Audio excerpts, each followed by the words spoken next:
লাখ লাখ টাকা হাতে নিচ্ছে। অমুক অমুক বাংলাদেশ ফরিদপুর জেলার মাটি মানুষের নেতা আমাদের সকলের শ্রদ্ধাভাজন জনাব প্রফেসর আব্দুল তোয়াব। জনাব প্রফেসর আব্দুল তোয়াব।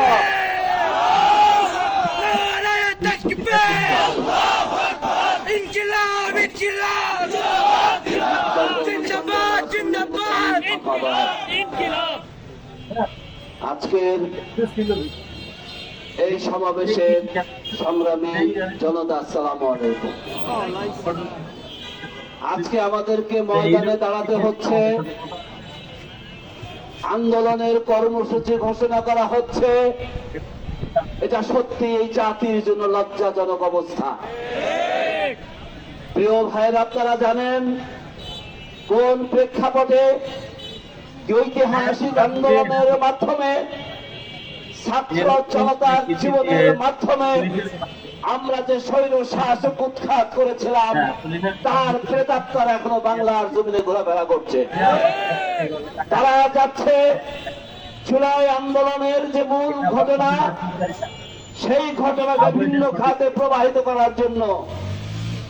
তারা যাচ্ছে জুলাই যে সনদ বাস্তবায়ন যাতে না হয়, তার জন্য ষড়যন্ত্রে লিপ্ত আছে। তারা লিপ্ত আছে যাতে দেশে এই জাতি গণভোটের মাধ্যমে যে রায় দিয়েছে, সে রায়কে যাতে বাস্তবায়ন করতে না পারে। প্রিয় ভাইরা, আমরা সরকারকে জানাতে চাই যে আপনি নিজে একটু চিন্তা করে দেখেন, কোথায় ছিল আপনার অবস্থান, কোথায় ছিল আজকে বিরোধী দলের অবস্থান। আমরা মাঠে আসতে পারি নাই, পালিয়ে থাকতে হয়েছে। কাউকে লন্ডনে থাকতে হয়েছে, কাউকে সিলন থাকতে হয়েছে, কাউকে বনে জঙ্গলে থাকতে হয়েছে মাসের পর মাস। তা থেকে আমাদের ছাত্র জনতা জীবন দিয়ে, রক্ত দিয়ে আমাদের জাতিকে উদ্ধার করেছে। তাই আজকে আমরা নির্বাচন পেয়েছিলাম। নির্বাচনের মাধ্যমে ক্ষমতায় গিয়ে কেউ ট্রেজারি বেঞ্চে বসেছি, কেউ বিরোধী দলের বেঞ্চে বসেছি। আমি ট্রেজারি বেঞ্চে যারা বসেছেন, সরকারকে বলতে চাই, আপনারা ভুলে যাবেন না, আপনারা মোটেও বিস্মৃত হবেন না যে কিসের জন্য আপনারা আজকে পার্লামেন্টে আছেন, কাদের অবদানের কারণে।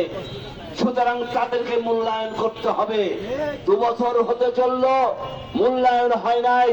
কিন্তু এই দেখতে দেখতে এমন একটা সময় এসে যাবে যখন আর আপনারা সময় পাবেন না মূল্যায়ন করতে। গতি ছেড়ে পালাতে হবে, দেশ ছেড়ে পালাতে হবে।